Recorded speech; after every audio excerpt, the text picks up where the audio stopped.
नमस्कार। जय गुरु जी। Sarin mind family की तरफ से आयोजित योगी कथा अमृत स्वाध्याय श्रृंखला में आप सब लोगों का बहुत बहुत स्वागत है। आज हम जो चैप्टर करने जा रहे हैं उसकी नंबर है 26 और नाम है नाम है क्रिया योग विज्ञान।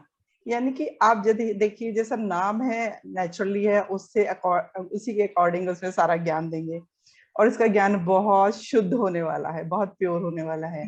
और इस ज्ञान को देने के लिए हमारे पास है क्रिया योगिनी श्रीमती पूनम मेहता जी, और वो अपने शब्दों द्वारा डिटेल में हमें इस चैप्टर के बारे में बताएंगी और हमारे ज्ञान को बढ़ाएंगी। ओवर टू पूनम जी। जय गुरु जी। जय गुरु जी और सीरेन माइंड फैमिली से जुड़े सभी सदस्यों को मेरा प्यार भरा नमस्कार।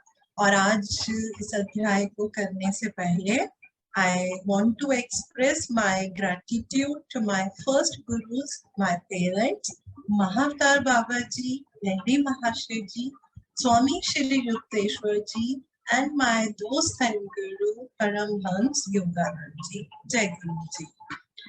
आज हम लोग जिस अध्याय को करने लगे हैं उसका नाम ही अपने आप में ऐसा है कि उस सब ध्यानियों का ध्यान अपनी ओर आकर्षित कर लेता है। वो है क्रिया योग विज्ञान। क्रिया योग विज्ञान के बारे में अभी तक हमने जितने भी अध्याय करे हैं हमने उसमें काफी बारी क्रिया योग का नाम सुना है, हमने देखा है। काफी गुरुओं ने, मास्टर्स ने अपने शिष्यों को जो है क्रिया योग की दीक्षा दी।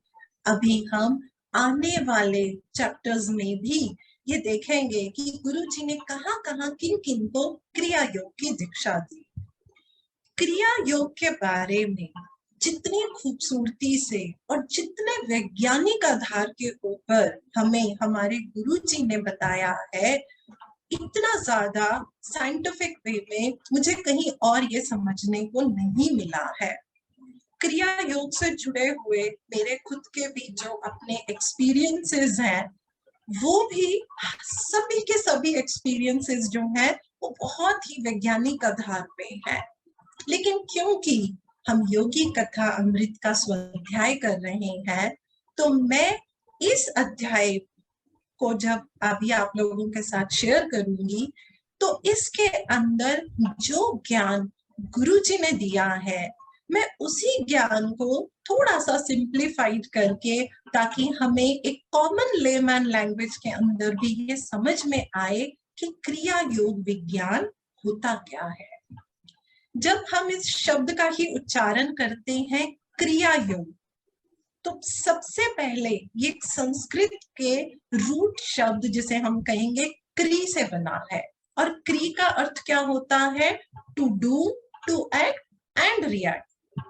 इसी तरीके से जब हम कर्म शब्द की बात करते हैं तो सेम जो रूट है वो हमें कर्म में भी मिलता है, जिसका अर्थ क्या है अगर हम देखें तो एक ये नेचुरल एक प्रिंसिपल आप हमारा बन जाता है कॉज एंड इफेक्ट का। तो इसी के ऊपर इन शब्दों के इस रूट को ध्यान में रखते हुए हम अगर बोले तो क्रिया क्या बना?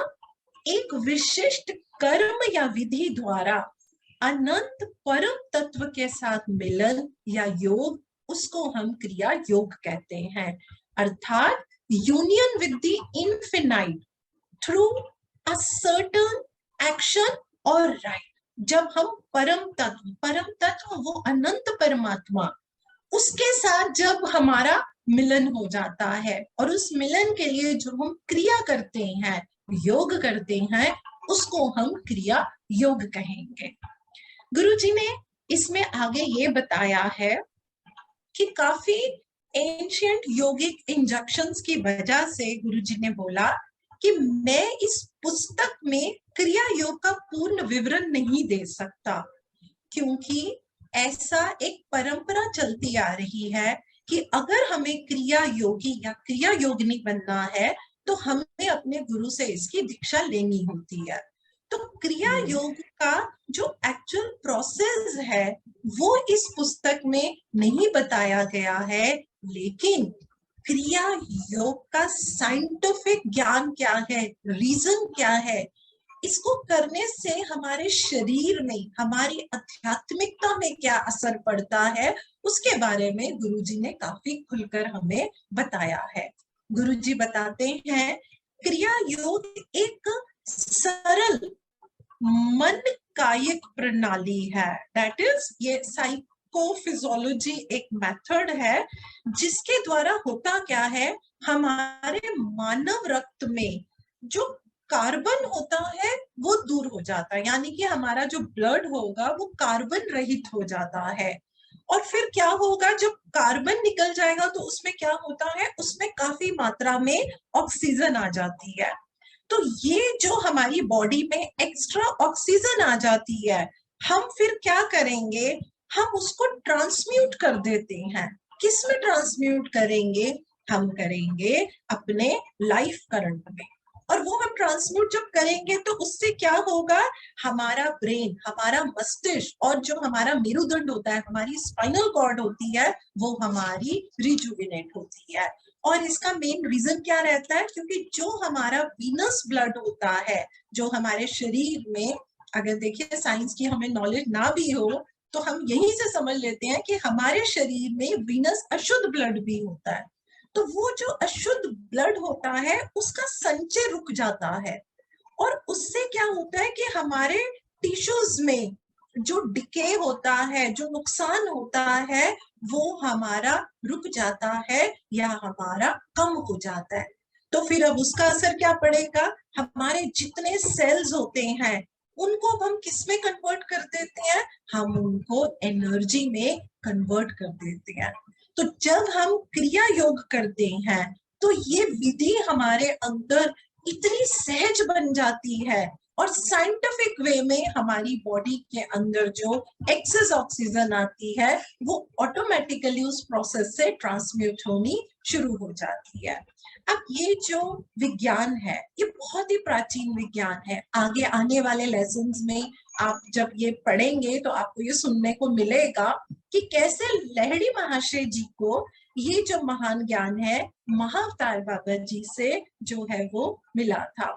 और महाअवतार बाबा जी ने लहड़ी महाशय जी से ये बोला था कि इस 19वीं शताब्दी में जो क्रिया योग मैं विश्व को तुम्हारे माध्यम से दे रहा हूँ, यह उसी विज्ञान का एक रिवाइवल है जो श्री कृष्ण जी ने कितनी सदियों पहले अर्जुन को दिया था, और जो बाद में Patanjali, Isa Masih, Saint John, Saint Paul या जितने भी हमारे बड़े योगिक रहे हैं, जो उनके शिष्य बने हैं, उन्होंने प्राप्त किया है।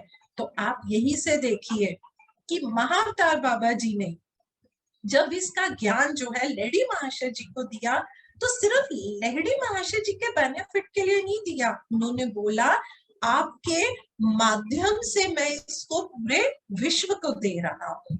इसीलिए हम अगर इसमें लीनेज अपना लेके चलते हैं तो हम महाअवतार बाबा जी और लहड़ी महाशय जी और फिर हमारे स्वामी युक्तेश्वर जी और गुरु जी, हम इन लीनेज को ही फॉलो करके हम इनके जो है डिसाइपल्स बनते हैं। भगवत गीता में भी जब हमने पढ़ा होगा आप सबने, तो भगवत गीता के अंदर भी श्री कृष्ण जी ने इस क्रिया योग के बारे में पूरी भगवत गीता में 2 बारी उन्होंने चर्चा करी है, जिसमें कि उन्होंने एक श्लोक में ये बोला था कि अपान वायु में प्राण वायु के हवन द्वारा और प्राण वायु में अपान वायु के हवन द्वारा योगी प्राण और अपान दोनों की गति को रुद्ध कर देता है, और इस प्रकार वह प्राण को हृदय से मुक्त कर लेता है और प्राण शक्ति पर नियंत्रण प्राप्त कर लेता है। अब इसको थोड़ा सा सिंपल और सरल शब्दों में समझते हैं, क्योंकि हो सकता है किसी किसी को जो है अपान वायु क्या होती है और प्राण वायु क्या होती है इसके बारे में नहीं मालूम होगा। सिंपल सी चीज है, जो हम सांस लेते हैं और जो हम सांस छोड़ते हैं। तो जब हम अपनी बाहर जाती हुई सांस को अंदर आती हुई सांस में और अंदर आती हुई वायु को बाहर जाती हुई वायु के अंदर हम इस तरीके से उसको जोड़ लेते हैं, तो उससे क्या होता है कि हम इसको एकदम न्यूट्रलाइज कर लेते हैं। और जब हम इसको न्यूट्रलाइज करते हैं तो वो प्राण क्या करता है, वो हमारे हृदय से मुक्त हो जाता है और उस प्राण शक्ति के ऊपर हमारे को खुद से कंट्रोल करना आ जाता है। जो वैसे जब हम सांस लेते हैं तो हमें लगता है उस पर हमारा कंट्रोल नहीं है, लेकिन जब हम इस प्रोसेस में करके लेते हैं तो हमारे को उसके ऊपर जो है वो नियंत्रण करना आ जाता है। आगे गुरुजी ने बताया कि सिंपल वर्ड में आप ये समझ लीजिए कि जो योगी है, योगी के फेफड़ों और हृदय की कार्यशीलता को शांत कर प्राण शक्ति की उस अतिरिक्त आपूर्ति, जो मैंने अभी समझाया था कि हमारी बॉडी में कार्बन बंद हो जाता है तो ऑक्सीजन एक्सेस हो जाती है, तो उस एक्सेस से हम अपनी बॉडी में होने वाला जो भी हमारा डिके होता है हम जो है उसको रोक लेते हैं। इसी तरीके से गीता के एक और श्लोक में ये बात बोली गई है, उसमें उन्होंने ये बताया था कि वह ध्यान पारंगत मुनि सदा के लिए मुक्त हो जाता है जो चरम लक्ष्य की प्राप्ति के लिए अपनी दृष्टि को कुटस्थ में स्थित करके नासिका तथा फेफड़ों में विचरने वाले प्राण और अपान को न्यूट्रलाइज कर देता है। तो उन्होंने उसमें ये बताया, अब देखिए क्रिया योग करना है, तो क्रिया योग करने की हमारी पहली सीढ़ी क्या है, we should be expert in meditation. हमें मेडिटेशन में एक्सपर्ट होने की जरूरत है, क्योंकि जब हम उसमें एक्सपर्ट होंगे तभी हम इस सुप्रीम गोल को पा सकते हैं। और इस सुप्रीम गोल को पाने के लिए जब हम मेडिटेशन में बैठते हैं तो हम अपना पूरा ध्यान अपने कुटस्थ के ऊपर, हम अपना ध्यान पूरा वहां लगाते हैं और फिर क्या होता है, जो हमारी नॉस्ट्रिल्स में, हमारे फेफड़ों में जो हमारा सांस अंदर आती हुई और बाहर आती जो होती है वो क्या हो जाती है, वो न्यूट्रलाइज हो जाती हैं। जब वो न्यूट्रलाइज हो जाती हैं तो उस समय क्या होता है कि जब भी हम मेडिटेशन में बैठते हैं तो हमारा ध्यान कहाँ भटकता है, जब हमें कोई डिजायर आता है, हमें फियर आता है, हमें एंगर आता है। लेकिन इस प्रोसेस से क्या होता है, हमारे अंदर डिजायर, फियर और एंगर वो आने बंद हो जाते हैं। और उससे फिर क्या होता है, ये जो हमारा सेंसरी माइंड है, सेंसरी माइंड क्यों बोलते हैं, बार बार मैंने बोला है क्योंकि सेंसेस के ऊपर, इंद्रियों के ऊपर ये मन ही बैठा है। तो जब हम उसको कंट्रोल कर लेते हैं तो फिर क्या होता है, हमारी बुद्धिमत्ता की, हमारे इंटेलेक्ट की जीत हो जाती है। तो यहाँ से हमें ये सीखने को मिलता है कि जब हम क्रिया योग की बात करते हैं, क्रिया योग सिर्फ ऐसा नहीं है कि आप एक मेडिटेशन कर रहे हैं, ये अपने आप में बहुत बड़ा कंप्लीट प्रोसेस है। ये इतना साइंटिफिक प्रोसेस है कि जब हम इसमें एक्सपर्ट हो जाते हैं तो जैसे ही हम इसमें बैठेंगे हमारे अंदर कोई भी डिजायर, हमारे अंदर कोई भी फियर, कोई भी एंगर, वो कहाँ से आता है, जब हम अपनी इंद्रियों पे चल पड़ते हैं। इंद्रियों पे चलाने वाला कौन है, वो हमारा मन है। तो ये क्या करता है, ये हमारे मन को कंट्रोल रखता है और उसका नतीजा क्या होता है कि हमारी बुद्धिमत्ता, हमारा जो इंटेलेक्ट होता है वो जीत जाता है। भगवान कृष्ण ये भी कहते हैं, मैंने ही यह अविनाशी योग एक प्राचीन ज्ञानी विवश को दिया था, उन्होंने अपने पुत्र मनु को दिया था और मनु ने सूर्यवंश के संस्थापक इक्ष्वाकु को दिया। और इस तरीके से ये जो राजयोग है ये आगे जितने भी राज ऋषियों में जाना गया। लेकिन उन्होंने बताया अर्जुन को कि उसके बाद यह योग बहुत काल से इस पृथ्वी लोक में लुप्त हो गया था और पूरे संसार में क्रिया योग को सबसे ज्यादा पॉपुलराइज करने के लिए हम सभी जानते हैं कि हमारे गुरु जी का एक बहुत ही महत्वपूर्ण योगदान रहा है। क्रिया योग को उन्होंने ईस्ट और वेस्ट हर तरफ इसको इतना पॉपुलर किया।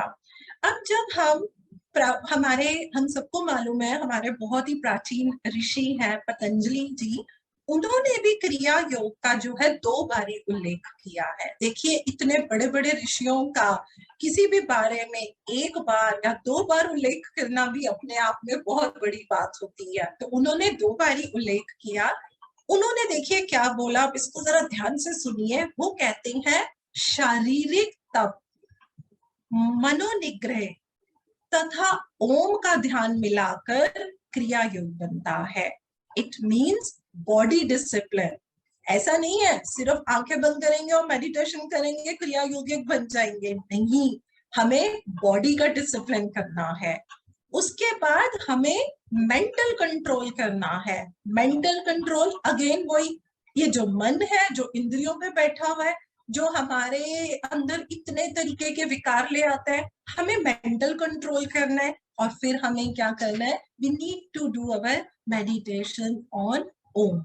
जब हम ओम के ऊपर अपना ध्यान, ये तीनों चीजें करेंगे तो उससे ये जो ब्रह्मनाद निकलता है, इनको पतंजलि जी ने जो है वो ईश्वर बोला है।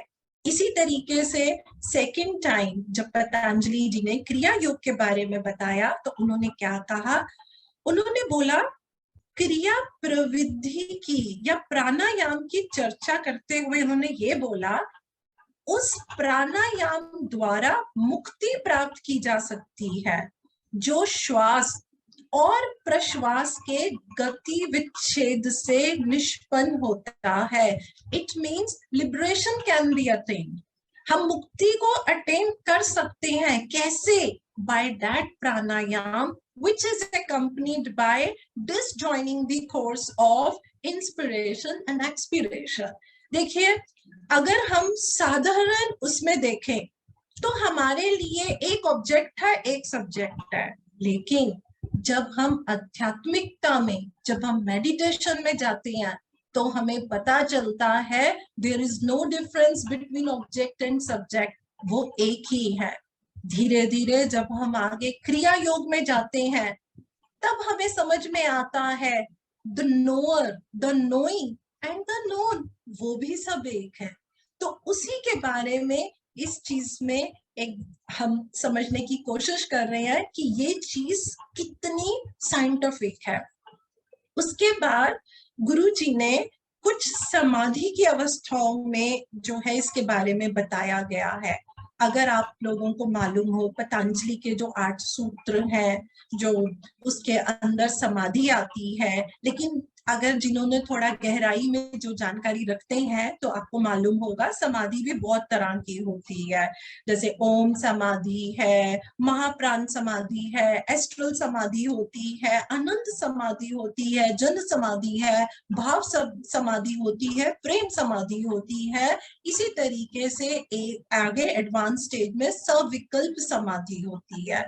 तो जब सविकल्प समाधि में साधक की चेतना, साधक कौन? जो प्रैक्टिस कर रहा है, चेतना बोले तो उसकी कॉन्शियसनेस, जब उनकी कॉन्शियसनेस परम तत्व में विलीन हो जाती है, परम तत्व बोले तो जब वो कॉस्मिक स्पिरिट के अंदर विलीन हो जाती है, तो जो उनकी प्राण शक्ति शरीर होता है, यानी कि जो लाइफ फोर्स होता है, वो उससे मतलब प्राण शक्ति शरीर से खिंच जाती है। उनके शरीर में उनको इस चीज का एहसास जो है वो नहीं होगा। तो उस समय क्या होता है, हमारा संजीव जी प्लीज आप म्यूट करेंगे सबको प्लीज। तो उस समय क्या होता है, हमारा जो शरीर होता है ना, वो बड़ा निश्चल और कड़ा सा, जैसे मृत शरीर सा प्रतीत होता है।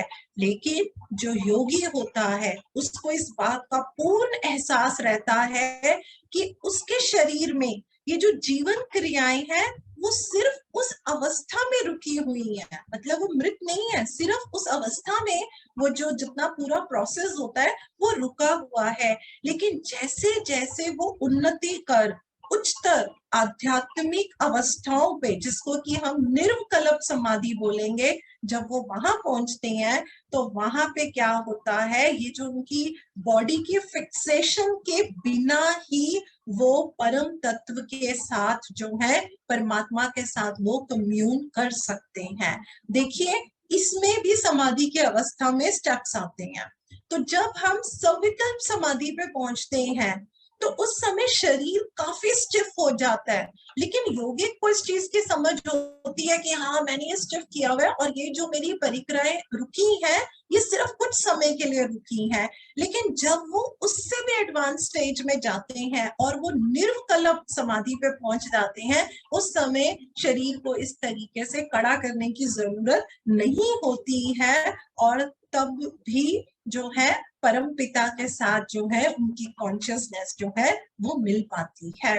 श्री युक्तेश्वर जी कई बारी अपने शिष्यों को ये बताते थे, क्रिया योग एक ऐसा साधन है जिसके द्वारा मानवीय कर्म विकास की गति बढ़ाई जा सकती है।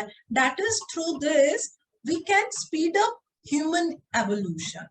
और उसके बारे में जब पहली बार मैंने जब ये अध्याय पढ़ा था और जो मैंने मास्टर्स की कैलकुलेशन देखी थी, वाकई में मैं स्पीचलेस हो गई थी, जो मैं अभी आपके साथ जो है शेयर करने लगी हूँ। उन्होंने ये बताया कि जो क्रिया योगी होते हैं, देखिए जो क्रिया योग की प्रैक्टिस करेंगे हम उन्हीं को क्रिया योगी बोलेंगे। वो क्या करते हैं, वो अपने मन से अपनी प्राण शक्ति को, अपने मेरुदंड यानी कि स्पाइनल कॉर्ड जिसमें कि हमारे 6 चक्रा है, हमें हमारे 6 चक्रा मालूम है, मूलाधार है, स्वादिष्ठान है, मणिपुर है, अनाहत है, विशुद्ध है और आज्ञा चक्र है। वो उसमें जो प्राण शक्ति है उसको ऊपर नीचे घुमाते हैं। बड़ा ब्यूटीफुल एक्सपीरियंस होता है। स्पाइनल कॉर्ड के अंदर पूरी एनर्जी सारे चक्रा से होते हुए जो है वो ऊपर नीचे जाती है। अब थोड़ा सा ध्यान दीजिए, आगे बहुत मजेदार बात उन्होंने बताई। वो कहते हैं कि ये जो 6 चक्र हैं ये विराट पुरुष के प्रतीक स्वरूप राशि चक्र की 12 राशियों के समान है। We all are aware as to 12 zodiac sign. तो ये जो 6 चक्र हैं वो हमारे उन जो 12 ज़ोडिएक साइन है वो उसके समान है। और मनुष्य का ये जो हमारा सूक्ष्मग्राही मेरुदंड में आधे मिनट तक, अगर सिर्फ 30 सेकंड तक अगर इस प्राण शक्ति को हम ऊपर नीचे को प्रवाह करते हैं तो उनके कर्म विकास में सूक्ष्म प्रगति होती है। आगे देखिए गुरुजी ने बताया कि ये जो आधे मिनट का प्रोसेस है, ये जो हम 30 मिनट का प्रोसेस कर रही हैं, ये 1 वर्ष की 1 ईयर की स्वाभाविक तौर पर होने वाली आध्यात्मिक उन्नति के बराबर है। तो आप सोचिए कि जब हम क्रिया योग पे समय लगाएंगे तो ये जो हमारा ह्यूमन एवोल्यूशन है ये कितनी स्पीड से जो है हमारा आगे बढ़ना शुरू हो जाता है। आगे ये बताया गया है कि मानव के सूक्ष्म देह में सर्वदर्शी आध्यात्मिक नेत्र रूपी सूर्य की परिक्रमा करने वाली 6, ये जो 12 है ये ऑन द बेसिस ऑफ प्लुरैलिटी बताया गया है, चक्र रूपी राशियों के, और जो हमारा फिजिकल सन है, जो स्थूल जगत के सूर्य हैं, और ये जो 12 राशियां हैं इनके बीच में परस्पर संबंध है। तो यहाँ से हमें एक इस बात का भी ज्ञान मिलता है कि जब जब एस्ट्रोलॉजी करते हैं तो जो बहुत ही एक्सपर्ट लोग होते हैं, देखिए अब समझिए कि कैलकुलेशन करना जो है कितना जरूरी है, वो कितना हम पे असर डालती हैं। और ये भी समझने की कोशिश कीजिए, अक्सर हम जो ये बात सुनते हैं कि ब्रह्मांड तो अपने अंदर ही है, तो वो अपने अंदर कैसे है, तो वो आज हमें समझने को मिल रहा है। इस प्रकार सभी मनुष्य एक आंतरिक और एक बाहरी विश्व से प्रभावित होते हैं। तो एक विश्व तो हमारे अंदर है और एक विश्व जो है वो हमारे बाहर है। तो प्राचीन ऋषियों ने, देखिए हम लोगों का ये सौभाग्य है कि हम भारतवर्ष में पैदा हुए हैं। हमारे यहाँ इतने, मैं कहूंगी, नॉलेजेबल ऋषि मुनि रहे हैं कि देखिए उन्होंने ये चीज ढूंढ निकाली थी कि मानव की संसारिक और आकाशीय परिस्थितियां उसे 12 वर्ष के काल चक्र के कर्म में स्वाभाविक उन्नति से उसके मार्ग पे आगे सरकाती हैं। ये एक टाइम पीरियड है, 12 साल के बाद आप देखिए, 12 साल के बाद अगर हम देखें बच्चों में कितने चेंजेस आते हैं, 24, 36 अगर आप नोटिस करेंगे तो ये 12-12 साल का एक वो है। तो उससे क्या होता है, हम उन्नति के मार्ग के ऊपर जो है आगे जाते हैं। शास्त्र दृढ़ता पूर्वक कहते हैं। दृढ़ता पूर्वक का मतलब यहाँ पे ये नहीं कि वो जिद में कह रहे हैं। दृढ़ता पूर्वक का मतलब क्या है, on the basis of their finding it has been mention कि मनुष्य को अपने मानवीय मस्तिष्क को पूर्ण विकसित कर ब्रह्म चैतन्य प्राप्त करने के लिए 10 लाख वर्षों की स्वाभाविक हमारे को डिजीज लेस विकास की आवश्यकता होती है।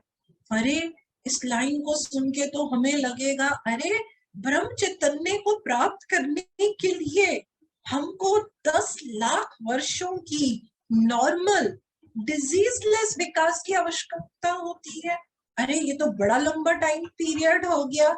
अब आगे देखिए, 8.5 घंटे में की गई 1000 क्रियाएं योगी में एक दिन में 1000 वर्ष का नेचुरल एवोल्यूशन करती है। See the importance of doing क्रिया योग। 8.5 घंटे में अगर हम इसकी 1000 क्रियाएं करते हैं तो ये हमारे अंदर कितना एडवांस करेंगी, 1000 साल का। तो अगर हम 1 ईयर देखें 365 डेज, तो फिर ये कितना अगर हम लगाएं इसको तो 3,65,000 वर्षों का विकास। और हमको कितना चाहिए, हमें लगभग 10 लाख चाहिए। तो फिर अगर हम कैलकुलेट करें तो कितने ईयर्स, 3 साल। 3 साल अगर हम 8.5 घंटे 1000 क्रियाएं अगर हम करते हैं तो हम इस चीज को प्राप्त करते हैं।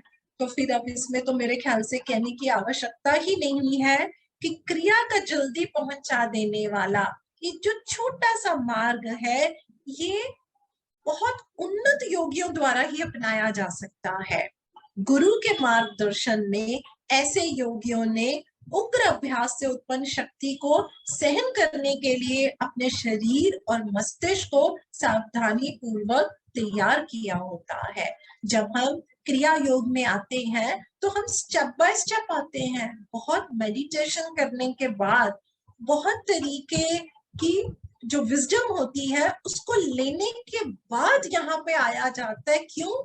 क्योंकि तब हमारा शरीर और हमारा मस्तिष्क इस ऊर्जा को सहन करने के लिए प्रिपेयर होता है। नहीं तो कभी कभी तो लोगों से सुना है कि नॉर्मल मेडिटेशन में भी इतनी ऊर्जा आ जाती है कि उनको उसको सहन करना मुश्किल हो जाता है। तो हर चीज का जैसे स्टेप बाय स्टेप होता है। अगर क्लास 12th में जाना है तो 11th को क्लियर करना होगा, 11th में जाने के लिए 10th को करना होगा। तो ये हम स्टेप बाय स्टेप ऑर्डर में जो है इसमें आगे बढ़ते हैं। क्रिया योग का एक नया साधन, जब हम नया नया क्रिया योग सीखते हैं तो दिन में 2 बार केवल, अगर हम दिन में 2 बार केवल 14 या 24 क्रिया करें और उसके साथ स्टार्टिंग में जो है हम अपनी साधना शुरू करते हैं। अनेक योगी 6 या 12 या 24 या 48 वर्षों में मुक्ति के अपने लक्ष्य को प्राप्त कर लेते हैं। अब देखिए हम सब जानते हैं जितना गुड़ डालेंगे उतना मीठा। So practice is the only way, practice makes a person perfect. अगर क्रिया योगिक बनना है, अगर क्रिया योगिनी बनना है तो यस हमें अपनी प्रैक्टिस पे पूरा ध्यान देना है। बिना प्रैक्टिस के इसमें ऐसा हम किसी चीज को अचीव जो है नहीं कर सकते। आगे इसमें ये भी बोला गया है, जो योगी केवल्य ज्ञान की प्राप्ति से पहले ही दिवगंत हो जाते हैं, उनके साथ क्रिया प्रयास के अच्छे कर्म जो है वो कैरी होते हैं। यानी कि अगर कोई अभी क्रिया योग का कर रहे हैं और उनका समय आ जाता है और वो अपना ये शरीर छोड़ देते हैं, तो इसका ये मतलब नहीं है कि वो उनकी अचीवमेंट नहीं रहेगी। वो नेक्स्ट उसमें जब करेंगे तो वो सारा ज्ञान उनके साथ कैरी रहता है। कई लोग होते हैं जो बोलते हैं हम पहली बार ही मेडिटेशन पे बैठे, बस आंखें बंद करी और पता नहीं कहाँ से कहाँ कैसा एक्सपीरियंस देख लिया और बस उनका शुरू हो जाता है, क्योंकि उन्होंने पिछले जन्मों में बहुत किया होता है और जो भी हमने किया होता है वो हमारे साथ कैरी रहता है, वो हमारे साथ ही आगे जो है चलता है। गुरुजी ने आगे ये भी बताया कि जो सामान्य मनुष्य होते हैं उनका शरीर, वो कहते हैं कि जैसे हम बोलते नहीं है 50 वॉट का जो बल्ब होता है, तो वो उसके समान जो है वो होता है। और जब हम क्रिया करते हैं तो उससे करोड़ों वॉट की जो हमारे अंदर अगर वो शक्ति आ जाएगी तो फिर हम उसको सहन कैसे कर पाएंगे। इसीलिए इस अवस्था में आने के लिए हमको जो है वो स्टेप टू स्टेप जो है वो मूव करना पड़ता है। आगे एक और बड़ी खूबसूरत बात गुरुजी ने बताई है। गुरुजी कहते हैं किसी व्यक्ति का चित्त पूरी तरह मगन हो, जैसे किसी गहन बौद्धिक वाद विवाद में या किसी असाधारण नाजुक या कठिन शारीरिक कर्तव्य करने में होता है, तो उसका श्वास अपने आप और धीरे चलता है। देखिए हमने आज तक गुरु जी की कोई भी ऐसी बात नहीं पढ़ी है कि ऐसा सुना था बोला था तो गुरु जी बोल रहे हैं। हर चीज के पीछे हमें एक साइंटिफिक रीजनिंग दी जाती है। गुरु जी बताते हैं अगर हम अपने पे भी अप्लाई करके देखें, अगर हम किसी बात में बहुत डीप है, मगन है, या कोई बहुत ही नाजुक या हम बहुत ही कोई कठिन तरीके का कोई शारीरिक कर्तव्य भी कर रहे हैं, तो उस समय क्या होता है, सहज रूप से हमारी श्वास जो होती है वो धीरे धीरे चलती है। तो गुरुजी कहते हैं जो आपके अंदर चित्त की मगनता होती है, यानी कि जब हम कहते हैं ना fixation of attention, fixity of attention, जब हम बहुत एकाग्रता उसमें चले जाते हैं, तो वो एकाग्रता किसके ऊपर डिपेंड करती है? It depends on slow breathing. अब देखो मुझे गुस्सा आ गया, मेरी सांस तेज होगी, तो जब मेरी सांस तेज होगी तो मुझ में अटेंशन होगी? बिल्कुल नहीं होगी। अब मजा किस बात में है? सामने वाला कुछ भी बोली जा रहा है, गलत बोल रहा है, कैसे भी बोल रहा है, अगर उस समय मैं कहती हूँ हम अपनी सांस पर ध्यान रखें ना, मुझे अपनी सांस धीमे धीमे रहनी है, तो ट्रस्ट मी कभी भी आपकी अटेंशन इधर उधर नहीं होगी, कभी भी आप इंद्रियों के बस में, गुस्से में या उसमें नहीं आएंगे। इतना ब्यूटीफुल ये टिप है जो मतलब अगर हम इसमें से इस टिप को निकालें कि जब भी कोई ऐसी बात हो, आप जस्ट मेक श्योर कि मेरी सांस बहुत रिलैक्स वे में चले। तो सांसें रिलैक्स रहेंगी तो ऑटोमेटिकली हम जो है रिलैक्स रहेंगे। अब गुरुजी ने निंद्रा के बारे में भी, जो हम सोते हैं उसके बारे में भी बताया। गुरुजी कहते हैं देखो जब हम सो के उठते हैं तो हमें एक बड़ी एनर्जी फील होती है। तो गुरुजी कहते हैं उसका कारण ये होता है कि जब हम सोते हैं ना, तो हम अपने शरीर और अपनी सांसों के प्रति अनअवेयर हो जाते हैं। देखिए ये एक चीज तो है, जब हम सोते हैं पता ही नहीं शरीर कहाँ है, सांसें कहाँ चल रही हैं, हम एकदम अनअवेयर हो जाते हैं। तो गुरुजी कहते हैं कि जो स्लीपिंग मैन, जब हम सो रहे होते हैं उस अवस्था में हम ऑटोमेटिकली योगी बन जाते हैं। लेकिन होता क्या है, हम कॉन्शियस नहीं होते, हमें पता नहीं चलता। क्रिया योग में हम क्या सीखते हैं, हम कॉन्शियस अवस्था के अंदर योगी बनते हैं। और वो किस तरीके से होता है, हम अपने लाइफ फोर्स को मर्ज कर देते हैं किसके साथ? हीलिंग करंट के साथ। कहाँ पे करते हैं? ब्रेन रीजन में करते हैं। और कहाँ पे करते हैं? जो हमारे स्पाइनल कॉर्ड में ये 6 हमारे चक्रास है। तो देखिए जब हम सोते हैं हम सब योगी हैं, लेकिन हमें जागृत अवस्था में योगिक बनना है। ध्यान से किया हुआ ध्यान ही आपको योगी बनाएगा। तो जब हम जागृत अवस्था में इस चीज को अचीव करते हैं तो हमारा लाइफ फोर्स हमारे हीलिंग करंट के साथ, हमारे मेन, जब जो लोग करेंगे तो इसमें काफी टर्म्स यूज करते हैं, वो वहां पे आपका जाता है, आपके पूरे स्पाइनल कॉर्ड में, आपके चक्रास में जाता है, और यस तब हम योगी बन पाते हैं। योगाभ्यास जो करने वाले जो योगी होते हैं वो एक सरल प्राकृतिक परिक्रिया को सोने वाले व्यक्ति की तरह अचेत रूप से और मंद गति से नहीं, लेकिन वो उसको सचेत रूप से करते हैं। अब गुरुजी ने ये भी बता दिया कि जो योगाभ्यास करते हैं उनमें क्या उस चीज में डिफरेंस आ जाता है। आगे गुरुजी ये बताते हैं कि माया के अधीन या प्रकृति के नियम के अधीन जीने वाले मनुष्यों में प्राण शक्ति का जो प्रवाह होता है वो बाहरी जगत की ओर होता है, और इंद्रियों में व्यय हो जाता है, तो वो क्या होता है, उसका दुरुपयोग होता है। देखो, अगर हम लोग बिल्कुल नेचुरल लॉ के उसमें रहते हैं, तो ये जो हमारी प्राण शक्ति है, ये कहाँ पे, ये आउटवर्ड वर्ल्ड में जाती है। आई मीन कि ये तो वही बात होगी कि हम अपना पैसा जो है स्पेंड किए जा रहे हैं बिना किसी जरूरत के, बिना ये देखे हम उसको सही जगह पे खर्च कर रहे हैं कि नहीं। पैसे को खर्च करने में तो हम बड़े सावधान हो जाते हैं, लेकिन अपनी प्राण शक्ति को करने में, जो हम इस शरीर में लेकर आए हैं, जिससे हम परमात्मा के साथ मर्ज हो जाती है, वहां तो हम अभी सोचते ही नहीं है कि भाई हम कहाँ खर्च रहे हैं, सही जगह भी खर्च रहे हैं कि नहीं कर रहे हैं। अरे नहीं, मजा आता है गॉसिप करने में। दिन में 3 घंटे फोन पे, तो हमें गॉसिप करने में बड़ा मजा आता है। तो वो क्या हो रहा है, हम अपनी इतनी ब्यूटीफुल ऊर्जा को, इतने ब्यूटीफुल शरीर के अंदर हम इस ऊर्जा को लेकर आए हैं परमात्मा के साथ मिलने के लिए, अपनी चेतना का विस्तार करने के लिए, तो वो फिर हम नहीं कर पाते। लेकिन जब हम क्रिया योग करते हैं, तो क्रिया योग का अभ्यास क्या करता है, ये जो हमारा प्रवाह बाहर जा रहा है ना, वो उसमें यू टर्न ले आता है। जब वो यू टर्न ले आते हैं, तो दोबारा से क्या होता है, हम अपनी प्राण शक्ति को, जो हमारे अंदर, मैंने बोला इनर कॉस्मोस है, ब्रह्मांड जो हमारे अंदर है, हम इस एनर्जी को वहीं पे लगाते हैं। तो जो लोग अगर केवल नेचर, और अगर वो कहें कि नहीं, जो नेचर और डिवाइन प्लान है उसके अनुसार ही हम अपना जीवन व्यतीत करेंगे, तो हाँ, अगर वो उचित आहार रखते हैं, सूर्य प्रकाश लेते हैं, अपने विचारों में बैलेंस बना के रखते हैं, तो उनको 10 लाख वर्षों में आत्मज्ञान प्राप्त हो जाएगा।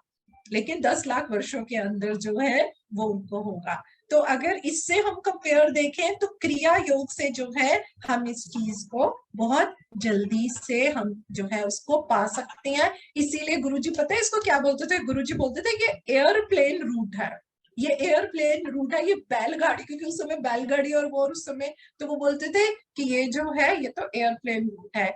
इसी तरीके से जितना भी, देखिए, हम अपने अंदर कंसंट्रेशन रखते हैं, और जो हमारी ध्यान की प्रविधियां हैं, कंसंट्रेशन और जितनी मेडिटेशन टेक्निक होती हैं, उनको विचार में लेने के बाद जो है हम धीरे धीरे योग विज्ञान में शामिल हो जाते हैं।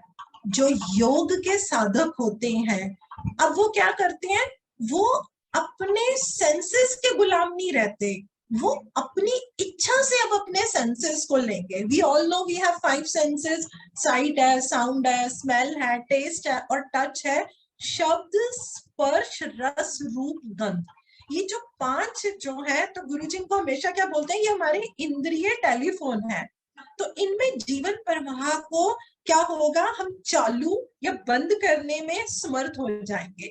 ये वही बात हुई, अगर याद है पहले हमारा लैंडलाइन होता था, अब वो कभी भी आ जाए, दोपहर को बड़ा बंदा इरिटेट होता था, उठ के आना पड़ता था, फोन क्या है, अगर फोन को उठा के रख देते थे तो फोन खराब हो जाता था।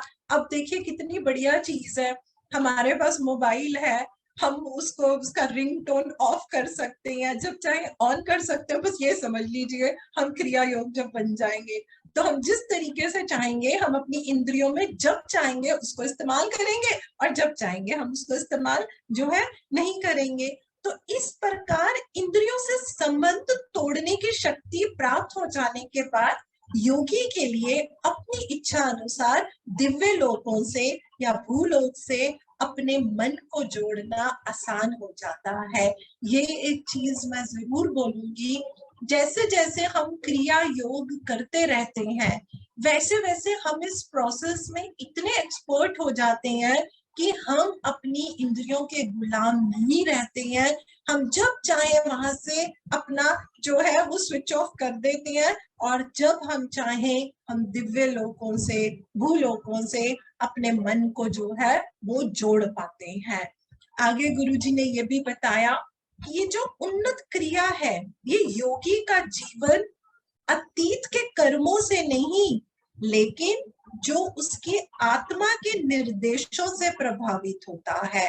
देखिए, कई बार हमें ऐसा लगता है कि नहीं कोई उन्नत क्रिया योग्य पता नहीं और इसने पिछले जन्मों में कितना कुछ किया, ऑफ कोर्स वो होता होगा, बिल्कुल पिछले जन्मों में अच्छा किया वो साथ में है, बुरा किया वो भी साथ में है, लेकिन जो अपनी सोल के डायरेक्शन पे चलते हैं, सोल की डायरेक्शन अपने अंदर की आवाज, अपने अंदर की आवाज कहती है बस यार बहुत हो गया, अब ठीक है अपना प्रोफेशन है, हम ये तो नहीं कहेंगे, खाना पीना है तो मनी तो चाहिए, हम अपने काम बंद कर देंगे, नहीं मुझे थोड़ा आध्यात्मिकता के उसमें ज्यादा जाना है, लेकिन फिर मन कहता है अगर मैं आध्यात्मिकता में चली गई तो देखो जो मेरे साथ के लोग हैं उनको प्रमोशन मिल रही है, वो लोग देखो कहाँ पहले फ्लैट में रहते थे बंगलों में रहते हैं, फिर मेरा कैसा आएगा, तो वो फिर क्या हुआ कि मैंने अपने अंदर की आवाज को नहीं सुना।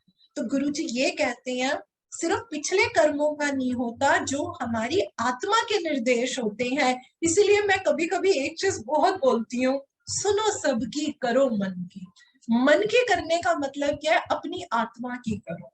अगर आपकी आत्मा आपको कुछ करने के लिए कहती है ना, और आपकी एक्सटर्नल सर्कमस्टांसेस उसके अगेंस्ट है ना, but where there is a will there is a way, आप जरूर उस काम को जो है अपने जीवन में कर पाएंगे। और गुरुजी कहते हैं जो ऐसे करते हैं, ये जो जन्म मृत्यु का जो हमारा एक पहिया है घूमता रहता है घूमता रहता है, हम उससे जो है बाहर निकल जाएंगे और बार बार फिर वही जन्म लेना वही भुगतान करना वो हमें नहीं करना पड़ेगा।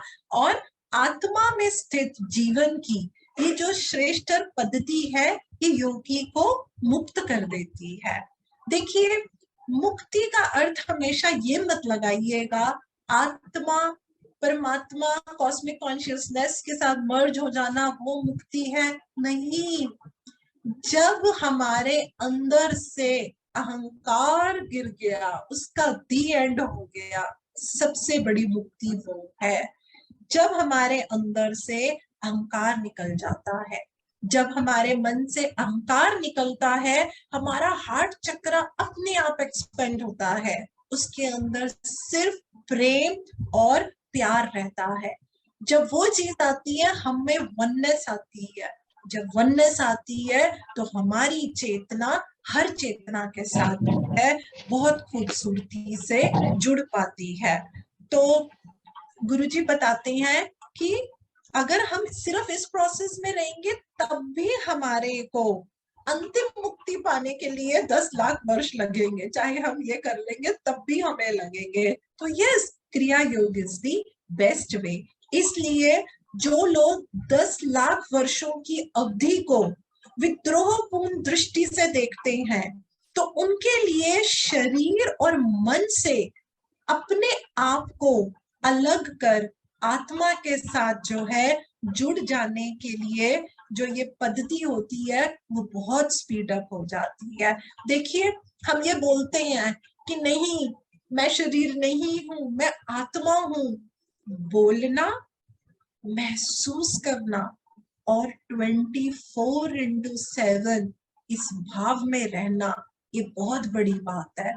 हम काफी समय तक तो सिर्फ बोलते हैं मैं आत्मा हूं मैं आत्मा हूं मैं शरीर नहीं हूं, फिर धीरे धीरे हमें वो एहसास होने लगता है, एहसास होने के बाद भी हम 24/7 उस भाव में नहीं रह पाते हैं।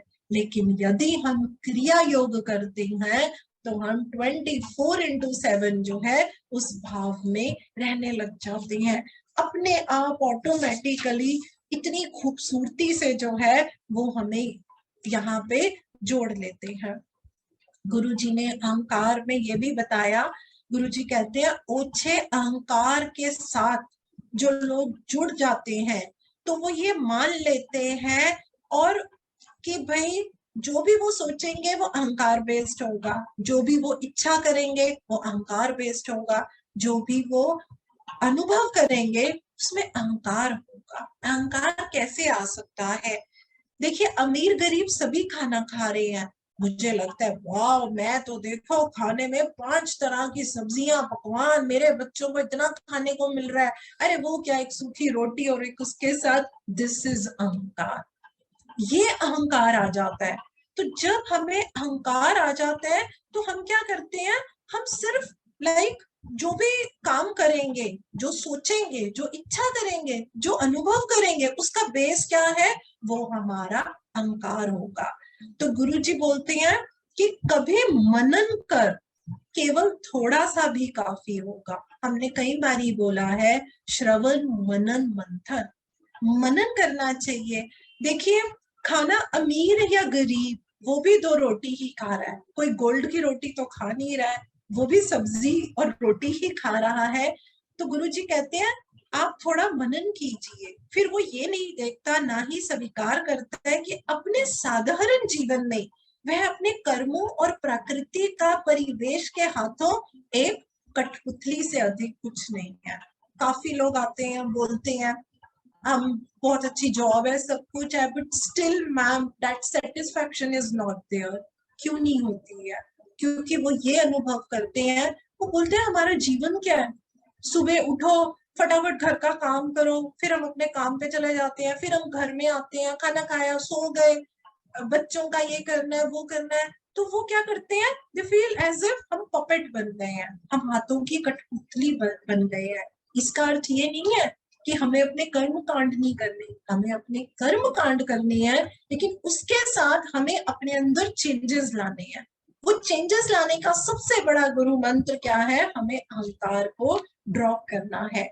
हर इंसान की जो भी उनकी इंटेलेक्चुअल प्रतिक्रियाएं होती हैं, भावनाएं हैं, इमोशंस हैं, आदतें हैं, वो क्या होती हैं? जो हम काम करते हैं ना, वो उसमें ही लिप्त हो जाती हैं। तो चाहे वे कर्म इस जन्म के हों या पिछले किसी जन्म के, अगर मालूम हो, हम लोग साइकोलॉजी में एक कलेक्टिव कॉन्शियसनेस भी बोलते हैं कि जो हमने पिछले जन्मों में किया होता है वो भाव हमारे साथ रहते हैं।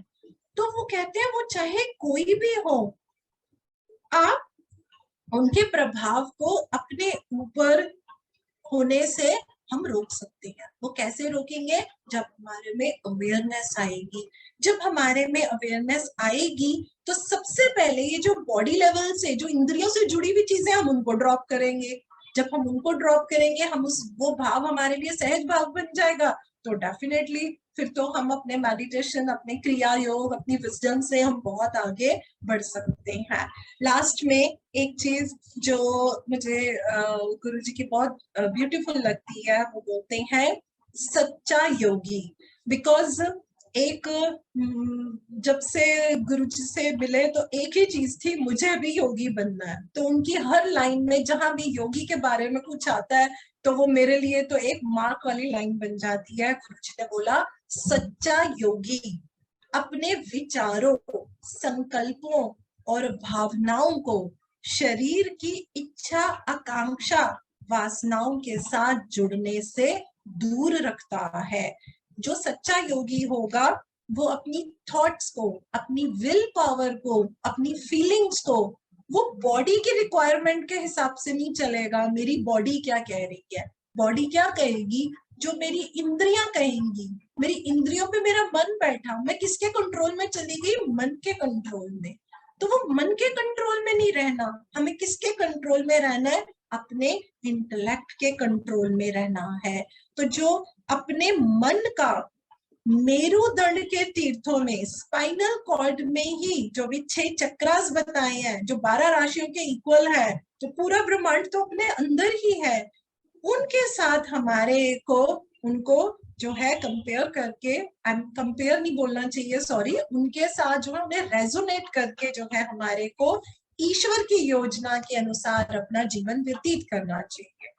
और ईश्वर की योजना वो इंद्रियों से भरी हुई नहीं हो सकती। ये इंद्रियों में तो सिर्फ शरीर है जो हमें ले आता है। जब हम ऐसा करते हैं तब हम किसी के भी बहकावे में नहीं आते। जब हम ये बोलते हैं कि किसी के बहकावे में, तो प्लीज इसको समझिए, वो किसी कोई और नहीं है, वो मेरी बॉडी है, वो मेरा मन है जो मुझे बहकावे में लेके जाता है। हम हमेशा ये बोलते हैं we are the creator of our own reality, लेकिन उसका बेस नहीं हम कभी कभी समझ पाते। वो ये बेस है, इसने मुझे बहका दिया, उसने मुझसे वो करा दिया, नहीं, वो मेरी बॉडी ने मुझसे करा दिया। क्यों? क्योंकि मैं अपने मन में चली गई। मैं मन में क्यों चली गई? क्योंकि मैंने अपनी इंद्रियों को इंपॉर्टेंस दे दी, मुझे इम्पोर्टेंस किसको देनी है? अपने इंटेलेक्ट को देनी है। इंटेलेक्ट कहाँ पर है? वो मन के ऊपर बैठा है, वो आपकी बॉडी के हिसाब से नहीं चलता। और जब हम ऐसे हो जाएंगे, हम किसी के भी बहकावे में जो है वो नहीं आएंगे, और हम उस समय अपनी पूरी जो हमारी आकांक्षा है, जो देखिए मैं तो ये मानती हूँ बहुत धन्यवाद है कि हम इस शरीर में आए हैं। इस शरीर के बिना हम अपनी चेतना का विस्तार नहीं कर सकते। तो हमें इस शरीर का बहुत रिस्पेक्ट करनी चाहिए, बहुत प्रेम करना चाहिए। लेकिन इस शरीर के अंदर ये जो हमारे को डिस्टर्ब करने वाले ये जो इंद्रिय और जो मन बैठा हुआ है, उस मन के ऊपर हमें कंट्रोल करना चाहिए। और गुरु जी बोलते हैं जब हम ये सब इन चीजों को करते रहते हैं तो हम अक्षय आनंद में ब्रह्मा के परम आश्रय में सुरक्षित हो जाते हैं। भगवत गीता में भी एक श्लोक कहा गया है, मैं उसको हिंदी में बताती हूँ। योगी शारीरिक तप करने वाले तपस्वियों से श्रेष्ठ है। भगवत गीता में हम लोगों ने स्वाध्याय भी किया था, काफी लोगों ने पढ़ी होगी। जो योगिक होते हैं और वो लोग जो होते हैं जो अपने शरीर को शारीरिक तप देते हैं, बहुत इस तरीके की तपस्या करते हैं, तो उसमें भी ये कहा गया है कि योगी उनसे श्रेष्ठ होते हैं, ज्ञान योगियों से भी श्रेष्ठ है, अथवा कर्म योगियों से भी श्रेष्ठ है। इसलिए मेरे शिष्य अर्जुन, तू योगी बन, तू योगी बन। इसी तरीके से हम सब भी गुरु जी के बच्चे हैं, तो हम सबको भी योगी बनना है, योगी बनना है और योगी बनना है। इसके साथ ही मैं आप सबका बहुत दिल से धन्यवाद करती हूँ। एंड ओवर टू शीतल जी। जय गुरु जी। जय गुरु जी। पूनम जी, क्रिया योग विज्ञान के विषय में इतना सुंदर ज्ञान दिया आपने, और इतना टफ लग रहा था लेकिन उसको इतने सरल तरीके से आपने हमें सबको समझा दिया है। मतलब एक तरह से आनंद और संतुष्टि महसूस हो रही है। तो इसी आनंद और संतुष्टि के साथ मैं शीतल भोला सरीन माइंड फैमिली की तरफ से आप सब श्रोताओं का धन्यवाद करती हूँ, और इस एपिसोड को यहीं के समाप्त करते हुए अगले एपिसोड में आप सबसे मिलने की फिर से तैयारी करती हूँ। धन्यवाद।